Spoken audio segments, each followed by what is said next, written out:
La vie devant soi sur Europe 1.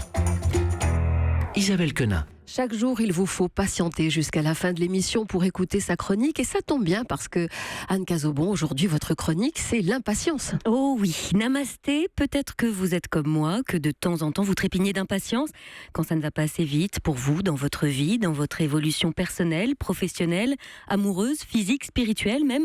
Et pourtant, il y a un temps pour tout. Et surtout, il y a un temps pour tout le monde. Je me souviens avoir croisé dans un service des sports d'une grande chaîne de télévision un jeune journaliste tout droit sorti d'école, dont le rêve depuis l'âge de 5 ans était justement de devenir journaliste sportif dans cette chaîne-là. Depuis tout petit, il le criait à qui voulait bien l'entendre. Et là, fraîchement sorti d'école de journalisme, justement, il venait d'être embauché. Il avait tout, le CDI, le badge, le bureau, le poste, et pourtant, je vous jure qu'il ne sautait pas au plafond. D'ailleurs, il le reconnaissait lui-même, tout ceci était arrivé beaucoup trop vite. Je me souviens de lui, de son regard dans le vague en train de répéter « Et qu'est-ce que je vais faire maintenant ? J'ai plus de challenge ? Quel est le rêve d'après ?» Alors oui, dans la vie, il y a des démarrages en trombe. Et puis il y a ceux qui prennent les petits chemins, qui sont allés voir l'arbre remarquable, qui ont cassé la croûte le long de la rivière, qui ont affronté l'orage, qui ont choisi les chaussettes qui ne laissaient pas respirer les pieds et qui du coup se sont coltinés quelques ampoules qui les feront boiter jusqu'au sommet. Chacun sa route, chacun son chemin, passe le message à ton voisin. Oui, certains ne verront pas le lever du soleil au sommet de la montagne, non, ils seront plutôt là pour l'heure du goûter, mais ils seront bien là et disposeront d'un atout de taille, leur expérience. Justement, si vous faites partie de ceux dont l'envol se fait un peu plus tard, vous êtes peut-être ce que les anglo-saxons appellent, dans leur pays et dans leur langue, un late bloomers, littéralement un être à la floraison tardive. En fait, une personnalité qui révèle tout son potentiel à la maturité. Il n'y a pas à dire, ils sont forts ces anglos quand même, avec une autre manière d'aborder la vie, les échecs, les retards à l'allumage.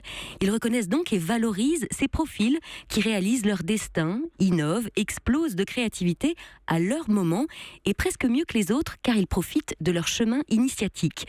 Alors je vous propose, plutôt que de déprimer et de ruminer notre impatience, de nous laisser inspirer par tous ces talents qui réalisent leur destin après 30, 40, 50 ou 60 ans, ceux dont les projets aboutissent sur le tard. C'est à 65 ans qu'Arlan David Sanders a fondé Kentucky Fried Chicken. À 41 ans que Vivienne Westwood a réalisé sa première collection de vêtements. À plus de 70 ans que la plasticienne Louise Bourgeois a connu son premier succès public et une certaine notoriété. À 56 ans que Paul Cézanne a réalisé sa première exposition individuelle. À 40 ans que Toni Morrison, aujourd'hui prix Nobel de littérature, a publié son premier roman. À 59 ans que Miguel de Cervantes a publié Don Quichotte.